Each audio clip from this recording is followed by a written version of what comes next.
여러분의 기도와 또 물질의 헌신으로 인하여서 이 교육관 공사가 이제 마무리되어 가고 있습니다. 원래는 이번 주에 아스팔트 작업을 하려고 했었는데 비가 와가지고 못하고, 또 이번 주에 보니까 또 비가 온다고 해가지고 또 한 주 이렇게 미뤄지긴 했지만, 또 하나님께서 이 교육관 완공하는 그 과정을 하나님께서 친히 주관하고 계시죠. 저는 이 교육관 건축하는 그 과정을 바라보면서 뭐가 필요한가 또 이렇게 볼 수가 있었어요. 실질적으로 땅이 필요하고, 또 설계도가 필요하고, 또 자재가 필요하고, 물질이 필요하고, 또 퍼밋이 필요하고, 또 인스펙션을 또 하고, 이 모든 과정 가운데 특별히 중요한 것이 있습니다. 뭐냐면 일하는 사람, 일꾼이 참 중요하다라고 하는 것을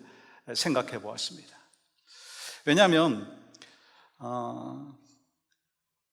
노하우가 없는 일꾼, 그리고 또 경험이 없는 일꾼, 또 일을 잘 못하는 사람이 만약에 건물을 건축을 하게 되면요, 결국 문제가 일어날 수밖에 없고, 또 건물을 사용하면서 만족하지 못하게 될 것입니다. 여러분, 좋은 건물을 건축하려면 좋은 일꾼이 필요한 것과 같이 하나님의 교회가 든든히 세워지기 위해서는요, 마찬가지로 사람들이 잘 세워져야 한다는 거예요.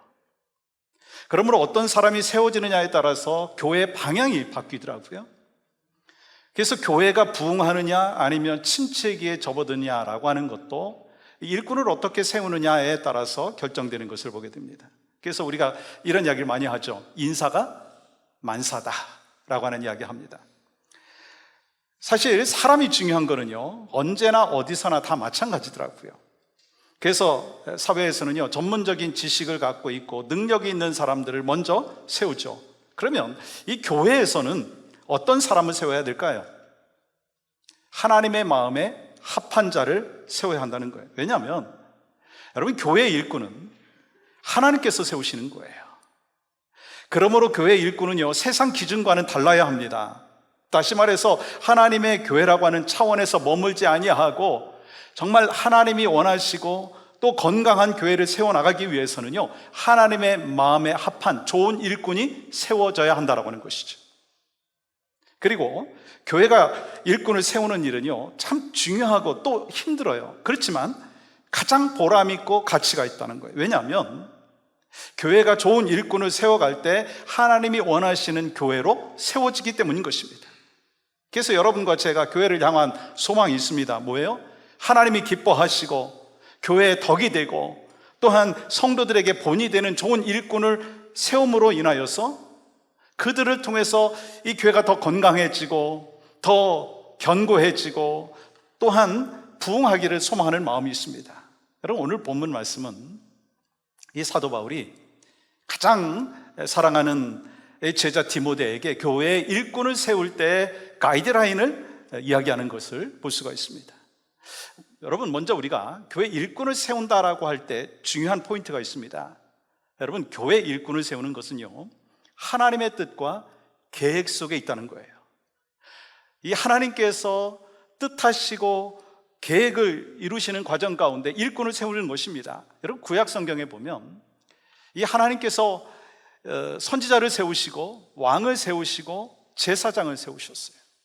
그리고 신약으로 와서 보면 에베소서 4장 11절 말씀에 뭐라고 기록하고 있습니까?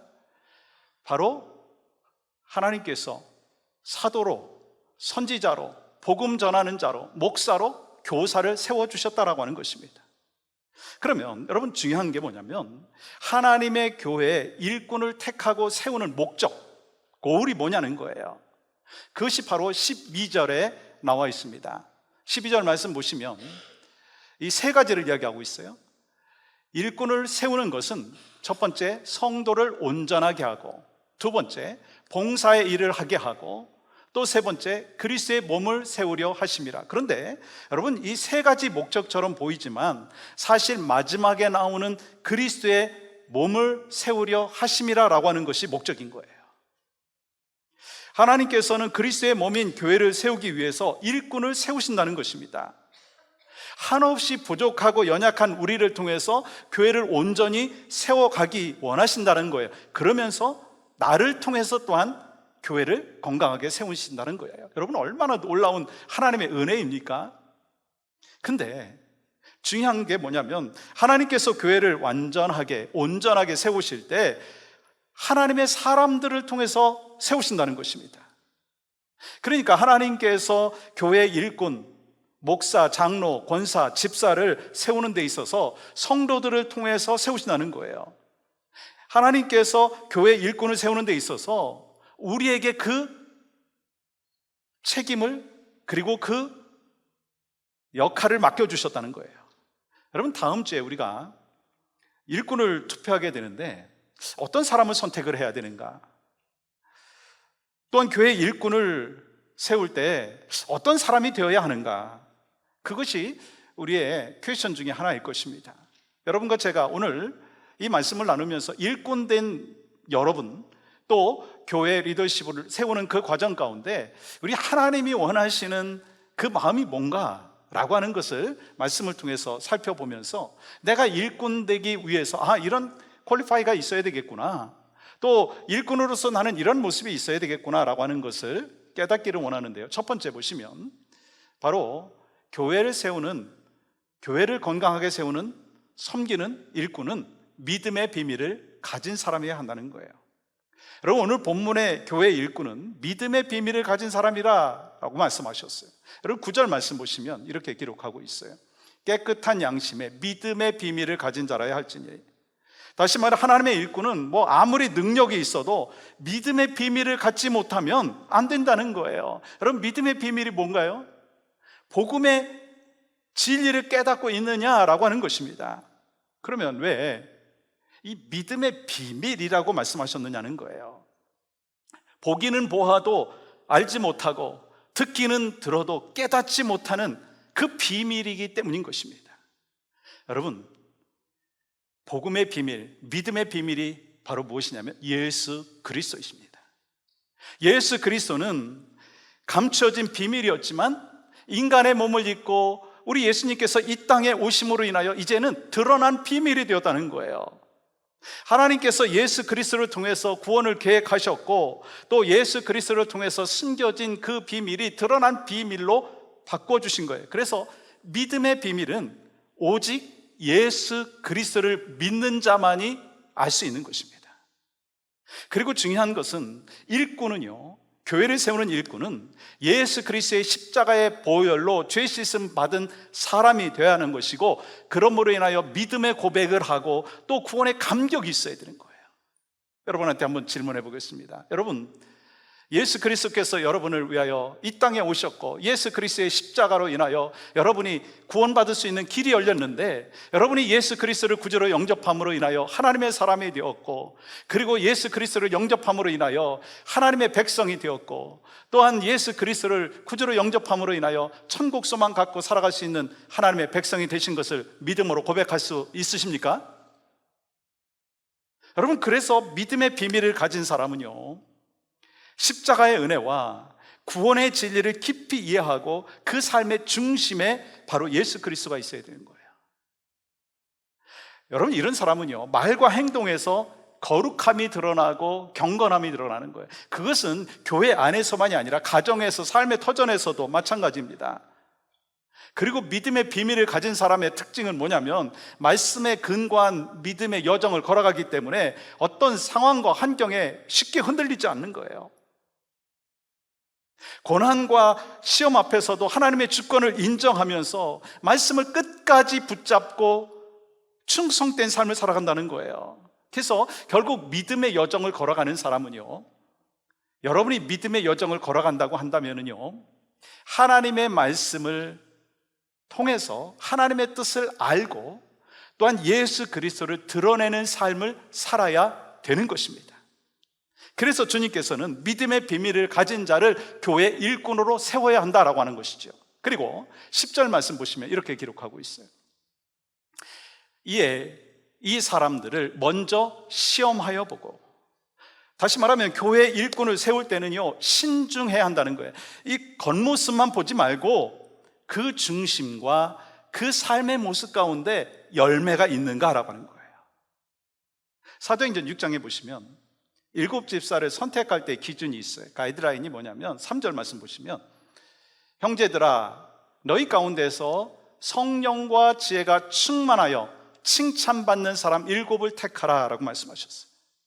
여러분, 교회 사역은요, 하나님의 뜻을 이루는 거룩한 사역입니다. 그리고 교회는요, 자신의 생각대로 자신의 영향력을 드러내는 것이 아니고 하나님의 사역을 감당하는 일꾼으로서 하나님의 뜻을 깨닫고 분별해가지고 그 뜻을 이루는 것이 바로 교회 사역인 거예요. 그래서 성령의 충만한 은혜가 없으면, 여러분, 교회를 위한다고 하지만 결국 자기 생각, 자기 주장, 자기 뜻이 관철되지 아니하면 화를 내는 거예요. 여러분, 결국 보면, 그러다 보면 이 교회 걸림돌이 될 수도 있다는 사실을 기억해야 합니다. 이와 같이 여러분, 교회에 일꾼된 사람과 일꾼이 돼야 되는 사람은요, 뭐냐면 하나님의 뜻을 위해서 성령 충만한 가운데 영적인 분별력이 있어야 하는 거예요. 그러면 성령이 충만하기 위해서 가장 먼저 필요한 게 뭘까요? 하나님 중심의 삶을 살아야 되는 거예요. 그리고 예배를 우선순위로 삼아야 되는 것입니다. 여러분, 어떤 경우에도 예배를 소홀히 하고 신앙생활한다? 그건 결코 성공적인 신앙생활을 할 수가 없어요. 함께 모여서 드리는 공동체의 예배, 또 삶의 예배가 중요합니다. 그를 통해서 하나님을 경험하고 하나님을 만나야 되는 거예요. 제가 한번 질문해 볼까요? 여러분, 신앙생활에서 가장 기본이 뭔지 아십니까? 한번 대답해 보세요. 신앙생활에서 가장 기본이 뭡니까? 예배예요. 여러분, 신앙생활에서 가장 중요한 게 뭡니까? 예배예요. 우리는 그것을 압니다. 그렇게 고백합니다. 그런데 말로는 예배가 중요하다고 하면서 예배 현장에 나오지 않는 거예요. 우린 예배를 통해서 은혜를 받을 뿐만 아니라, 여러분, 예배를 통해서 결국은 하나님 앞에 영광 올려드린다라고 하는 것을 알고 있지 않습니까? 그러니까 예배가 우리 신앙생활의 기본이고, 또 예배가 신앙생활에서 가장 중요한 부분이라고 하는 거예요. 그래서 교회 일꾼이라면 예배에 우선순위를 두어야 한다는 거예요. 교회 일꾼이라면 일꾼이 되기 위해서는 예배가 우선순위가 되어야 된다는 거예요. 공예배뿐만 아니라 삶의 예배를 하나님 앞에 올려드리는 것입니다. 또한 믿음과 성령 충만을 위해서 이 말씀과 기도 훈련에 참여해야 되는 거예요. 여러분, 2주 전에 나눠드린 2025년 상반기 성경 공부 클래스 플라이어를 여러분 다 보셨고 기억하실 거예요. 여러분, 우리 교회에서 장로님이 되시고 안수집사님 되시고 또 우리 권사님이 되기 위해서 필요한 게 있어요. 최소한 일주일에 한 번 이상은 성경 공부 학습자로 참여하든지 인도자로 참여하셔야 되는 거예요. 또한 현재 그 직분을 갖고 있는 분이라면 말씀의 훈련에 인도자가 되든지 학습자가 되어야 된다는 거예요. 여러분, 왜 이렇게 말씀을 강조하는지 여러분 아십니까? 말씀 훈련을 통해서 믿음이 충만한 사람이 되고, 말씀의 훈련을 통해서 성령에 충만한 사람이 되고, 하나님의 교회의 일꾼으로 세워지기 때문인 것입니다. 그래서 교회에 일꾼된 사람은요, 하나님 중심으로 생각하고 하나님 중심으로 결단하고 하나님 중심으로 사역을 하는 거예요. 그래서 우리가 종종 이런 질문을 하지 않습니까? 내 뜻대로 해야 되느냐? 하나님의 뜻대로 해야 되느냐? 당연히 우리는 하나님의 뜻대로 해야 된다라고 하는 걸 알면서도 하나님의 뜻이 아니라 내 뜻을 먼저 관철시키려고 할 때가 얼마나 많느냐라고 하는 거예요. 자기 욕심과 자기의 야망이 지나쳐가지고 하나님보다 앞설 때가 있다라고 하는 거예요. 그런 사람이 결코 일꾼이 될 수가 없다는 것입니다. 그래서 이 갈라디아서 1장 10절의 말씀 속에서 교회 일꾼에 대해서 이렇게 말씀을 하고 있습니다. 같이 한번 읽어볼까요? 시작. 이제 내가 사람들에게 좋게 하랴 하나님께 좋게 하랴 사람들에게 기쁨을 구하랴 내가 지금까지 사람들의 기쁨을 구하였다면 그리스도의 종이 아니니라. 우리가 살다 보면 그렇잖아요? 결정을 하고 선택해야 될 때가 얼마나 많습니까? 이때 이 사람을 기쁘게 할 것인가? 하나님을 기쁘게 할 것인가? 사람 편에 설 것인가? 하나님 편에 설 것인가? 그것을 선택해야 된다는 거예요. 그렇기 때문에 어떤 상황 속에서라도 자기가 때로 손해를 볼 수도 있고 불리하다 한다 할지라도 하나님 편에 설 수 있는 사람, 하나님 앞에 기쁨이 될 수 있는 사람이 누가 돼야 되느냐면, 저는요, 제가 돼야 된다고 생각해요. 여러분, 누가 돼야 될까요? 바로 여러분이 하나님 편에 서고 하나님 앞에 기쁨이 될 수 있기를 간절히 소망합니다. 여러분, 교회는 세상 일 하는 곳이 아니에요. 하나님의 일을 하는 곳입니다. 세상의 지혜를 우리가 활용을 할 수 있지만 이 교회 공동체는 세상 일을 하는 곳이 아니에요. 그래서 먼저 하나님의 일을 할 때는요, 기도로 준비해야 된다는 거예요. 성령 충만한 영적인 무장이 있어야 된다는 거예요. 믿음이 충만한 영적인 분별력이 있어야 된다는 거예요. 그래서 여러분과 제가 믿음 충만, 성령 충만, 지혜 충만함으로 인하여서 교회의 영적인 분위기를 바꿔가야 된다는 거예요. 교회의 영적인 분위기가 너무 침체되어 있다면 바로 내가 이 침체된 영적인 분위기를 주님이 원하시는 성령 충만한 분위기로 바꿔가야 된다는 거예요. 여러분, 이미 교회 리더로 섬기는 분들이 이곳에 많이 계십니다. 이 교회를 바라보면서 좀 부족한 부분이 있고, 목사인 저를 바라보면서 연약한 부분들이 있을 거예요. 여러분, 어떻게 해야 될까요? 교회 일꾼으로서, 리더로서는요, 부족한 부분들을 바라보면서 주님, 저 부족한 부분들을 성령님께서 채워주시고 메이크업 해주시고, 그리고 성령님께서 일하여 주심으로 인하여 하나님이 원하시는 모습으로 나가기를 원합니다. 평가하고 지적하는 것이 아니라 먼저 내가 하나님이 원하시는 디렉션이 무엇인지를 깨닫고 분별력 있게 또 교회를 세워나가는 그 사람이 바로 일꾼이고, 그 일꾼이 바로 여러분과 제가 되어야 될 줄 믿습니다. 가장 중요한 게 뭐예요? 우리의 삶 가운데 교회 일꾼은 믿음의 비밀을 가져야 되고, 두 번째는요, 성숙한 성품을 가진 자가 되어야 된다는 거예요. 저를 한번 따라해 보시겠어요? 성숙한 성품을 가진 자. 여러분, 사도행전 6장에서 7집사를 선택할 때 기준이 뭐였어요? 성령과 지혜가 충만한 사람, 그러면서 칭찬받는 사람이었어요. 여러분, 칭찬은 하나님 앞에서만 받으면 되는 게 아니에요. 하나님 앞에서 칭찬받는 사람, 거기서 끝나는 것이 아니라 사람들 앞에서도 칭찬을 받아야 되는 거예요. 그것이 하나님께서 우리에게 주신 귀한 사명이고, 바로 그것이 교회 일꾼의 모습이 되어야 된다는 거예요. 그리고 중요한 부분이 디모데전서 3장 8절에서 이렇게 기록을 하고 있습니다. 이와 같이 집사들도 정중하고 일구이연을 하지 아니하고 술에 임박히지 아니하고 더러운 일을 탐하지 아니하고, 9절 보실까요? 깨끗한 양심에 믿음의 비밀을 가진 자라야 할지니라. 여기서 일꾼은 성숙한 성품, 즉 존경받을 만한 삶의 모습이 있어야 된다는 거예요. 다시 말해서 교회가 일꾼을 세울 때 단정해야 되고 일구이연하지 않아야 한다는 거예요. 자신의 말에 신중하고 그 말에 대해서 책임질 줄 아는 신실한 자여야 된다는 거예요.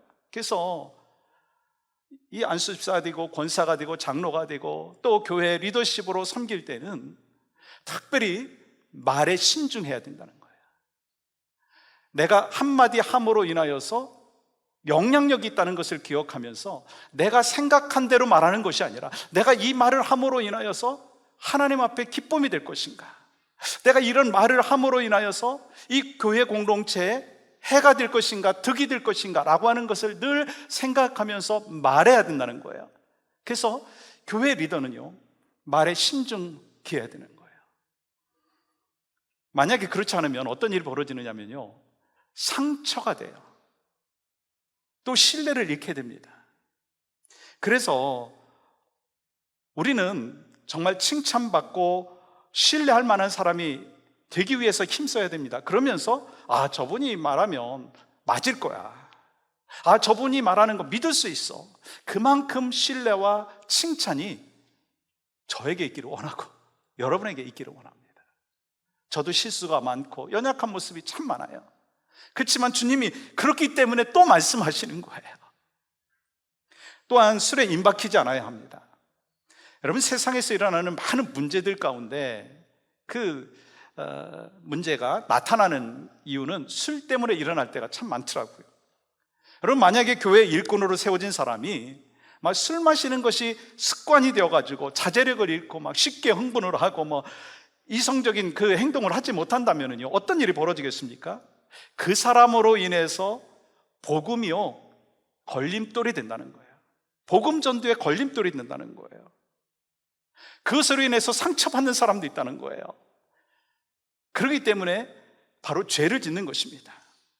그러므로 성경에서 말씀하고 있는 직분자의 자격 기준을 보면 어떤 일을 할 수 있는 능력이 있느냐 없느냐라고 하는 것이 아니라, 하나님의 교회는 일꾼을 세울 때 성숙한 성품을 가진 자라야 한다는 거예요. 여러분, 교회 일꾼을 세울 때 여러분 나름대로의 그 기준이 있을 거예요.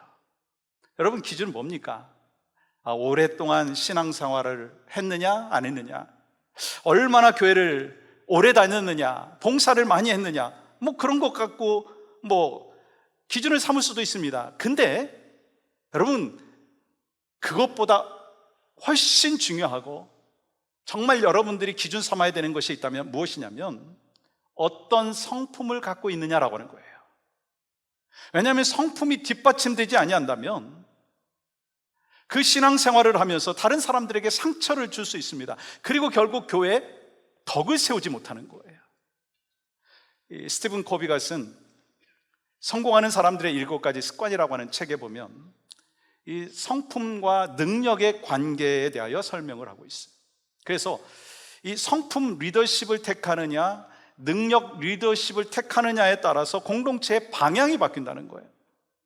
그러면서 리더십이 실패하는 이유 중에 중요한 이유가 하나가 있다면 뭐냐면, 대부분의 그 조직에서는 성품 리더십을 택하기보다는요, 능력 리더십을 택한다는 거예요.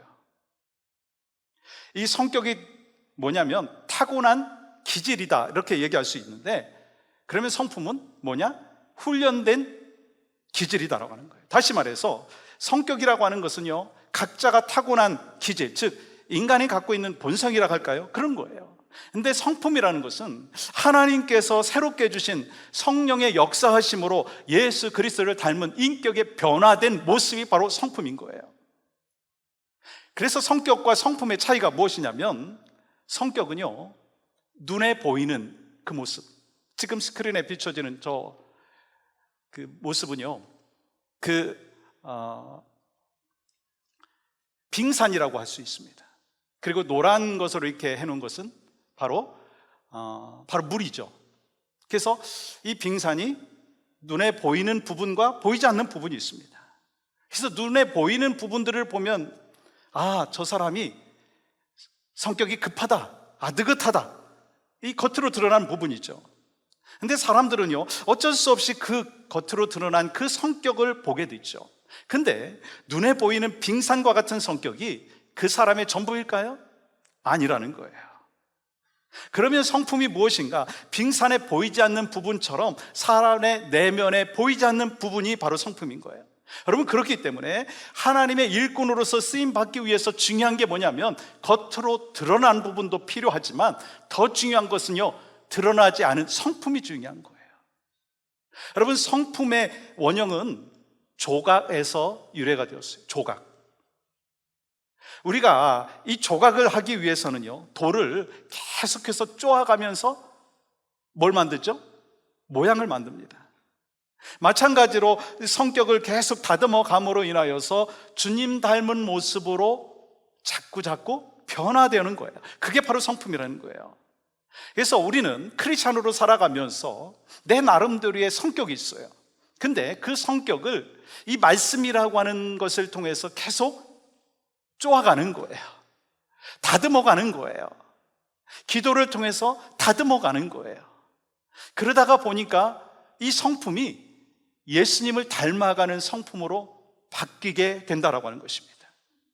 그러므로 성격은요, 타고난 기질이기 때문에 변하는 것이 쉽지 않지만 성품은요, 훈련을 통해서 변화되는 거예요.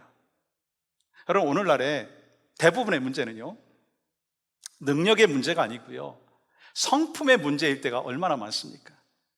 여러분, 부부관계 속에서 뭐 능력 때문에 여러분 싸우십니까? 뭐 그런 부분도 있겠죠. 근데 주된 싸움의 원인이 뭐냐면 이 성격 때문이라고 하는 거예요. 성품의 문제라고 하는 거예요.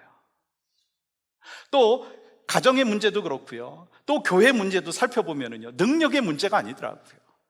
또 교회와 목회자에 대하여서 불평하고 또 그 원망하는 그런 부분들도 있잖아요. 리더십에 대해서. 근데 보면은요, 어떤 능력의 문제가 아니라 성품의 문제일 때가 있어요. 그래서 목회자들 가운데 설교 잘못하고 행정 잘못해가지고 어려움 당하는 것보다 성품이 다듬어지지 못함으로 인해서 관계에 어려움이 있고 또 교회 사역에 그 어려움을 겪는 경우가 있더라고요. 근데 그건 목회자만이 아니에요. 교회 리더들도 마찬가지라는 거예요. 얼마나 봉사를 많이 하느냐, 성경을 얼마나 많이 알고 있느냐, 리더십이 있느냐 없느냐, 그거보다 더 중요한 게 뭐냐면 교회 리더로서 어떠한 성품을 닮아 있느냐, 어떤 성숙한 성품이 있느냐라는 거예요. 그래서 우리가 이 봉사를 하면서도 감정이 상하게 되는 이유가 뭐냐면 옳고 그름의 문제가 아닌 거예요. 모난 성품, 다듬어지지 않는 성품으로 인해서 관계에 어려움이 있다는 거예요. 어떤 분들은 아무리 오랫동안 신앙생활해도요 성격이 안 변합니다 라고 이야기하시죠. 여러분 어떻게 생각하세요? 신앙생활 오래 하면 성격이 다 변한다, 바뀐다, 여러분 맞습니까? 저는요 성도들을 이렇게 지켜보고 섬기는 가운데 보니까요 성격이 안 바뀌어요. 안 바뀌어요. 근데 바뀌는 게 있어요. 성품이 바뀌는 거예요. 여러분 어떻게 가능한 줄 아십니까? 성령님께서 역사하심으로 인하여, 성령님의 도우심으로 하여 예수님 닮은 성품으로 바뀌는 것을 저는 수도 없이 봤다는 거예요. 아니 이분 저도 그렇게 바뀌더라고요. 로마서 8장 26절에서 그 증거를 이렇게 말씀을 하고 있습니다. 이와 같이 성령도 우리의 연약함을 어떻게 하신다고요? 도우신다는 거예요. 성령님께서 우리의 육신의 질병도 고쳐주시고 죄성도 치유하시지만 연약한 성격을 거룩한 성품으로 바꿔주신다는 거예요. 왜요? 우린 이미 새로운 피조물 되었지 않습니까? 고린도후서 5장 17절 말씀 뭐라고 말씀하십니까? 그런즉 누구든지 그리스도 안에 있으면 새로운 피조물이라, 이전 것은 지나갔으니 보라 새 것이 되었도다. 여러분과 제가 예수 안에 있기 때문에 새 사람이 되었을 뿐만 아니라 변화되는 새 사람이 되었다는 거예요. 여러분 에베소서 4장 24절 말씀 같이 읽겠습니다. 이렇게 기록하고 있죠. 시작. 하나님을 따라 의와 진리의 거룩함으로 지으심을 받은 새 사람을 입으라. 그래서 예수 그리스도의 성품을 점점 닮아가는 거예요. 여러분 그러면 예수 그리스도의 성품이 무엇입니까? 예수 그리스도의 거룩한 성품은요, 성경에서 우리에게 말씀하고 있는데 갈라디아서 5장 22절과 23절의 말씀이 있죠. 또 같이 함께 이 말씀을 읽겠습니다. 시작. 오직 성령의 열매는 사랑과 희락과 화평과 오래 참음과 자비와 양선과 충성과 온유와 절제니 이 같은 것을 금지할 법이 없느니라. 우리가 훈련될 때 온전한 성품으로 변화되어지고 성령의 열매를 맺고 그리스도의 장성한 분량이 될 수 있다는 거예요. 그러면 제가 한번 이 타이밍 속에서 질문해 보겠습니다. 여러분은 예수 그리스도의 성품을 닮아가고 있습니까? 제가 1, 2부 때도 질문을 잘못해갖고 대답이 없었는데 제가 질문을 다시 하겠습니다. 여러분 예수 그리스도의 성품을 닮아가기를 원하십니까? 성숙한 성품으로 살아가는 거 여러분 쉽지 않더라고요. 저도 그래요. 특히 미워하는 자들을 위해서 기도하고 사랑하는 거 여러분 쉽습니까? 하나님의 사랑이 없이는 안 된다는 거예요. 그러나 말씀 따라서 예수 그리스도의 성품을 닮아갈 때 바로 우리는요, 우리 안에 나타나는 예수 그리스도의 향기가 있다라고 하는 거예요. 전 소망하는 것이 있어요. 여러분과 저의 그 성품이 예수님 닮아가기를 원합니다. 말씀을 통해서 다듬어지고 또 기도를 통해서 다듬어짐으로 인하여 예수님을 날마다 닮아가는 역사가 있기를 원합니다. 믿음과 성령이 충만한 일꾼, 성품이 좋은 일꾼이 필요한 이유가 있어요. 그건요, 하나님의 사역은요 혼자 할 수가 없는 거예요. 하나님의 사역 혼자 못해요. 아무리 혼자 뛰어나다 한다 할지라도 하나님의 일을 혼자 하는 것이 아니고요, 합력해서 뭘 이루죠? 선을 이루는 거예요. 그래서 말씀드린 대로 교회의 연약한 모습이 보여지면 지적하고 평가하는 것이 아니라 기도하면서 연약한 부분에 대하여 하나님, 내가 어찌 해야 되겠습니까? 내가 어떻게 메이크업 해야 되겠습니까? 주여, 나를 사용하여 주시옵소서. 하나님이 원하시는 선한 방향으로 나를 인도하여 주시옵소서. 그렇게 할 때, 그런 일꾼이 많을 때 교회는 건강하게 세워지는 것입니다. 그 모습이 누가 되어야 될까요? 여러분과 제가 되기를 간절히 소망합니다. 그러면 하나님의 일꾼의 사명을 감당했을 때 주시는 약속이 있어요. 여러분 13절 말씀 볼까요? 집사의 직분을 잘한 자들은 아름다운 지위와 그리스도 예수 안에 있는 믿음의 큰 담력을 얻느니라.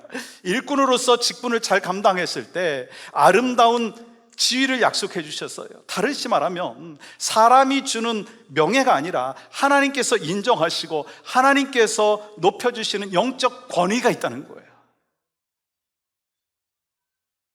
하나님의 일꾼의 사명을 잘 감당했을 때 하나님께서 우리에게 인정해 주시고 또한 영적인 권위를 또한 주신다라고 하는 거예요. 그렇기 때문에 우리는요, 이 사람의 칭찬과 이 하나님의 칭찬 다 받기를 원하죠. 그렇지만 정말 중요한 게 뭐냐면 하나님의 칭찬을 받는 사람, 그러면서 사람의 칭찬을 받는, 그것이 바로 우리의 모습이 되어야 되는 거예요. 그래서 사람의 칭찬을 더 기뻐하는 것이 아니라 하나님의 칭찬과 하나님의 인정을 더 기뻐할 수 있는 믿음의 여정을 걸어가야 되는 거예요.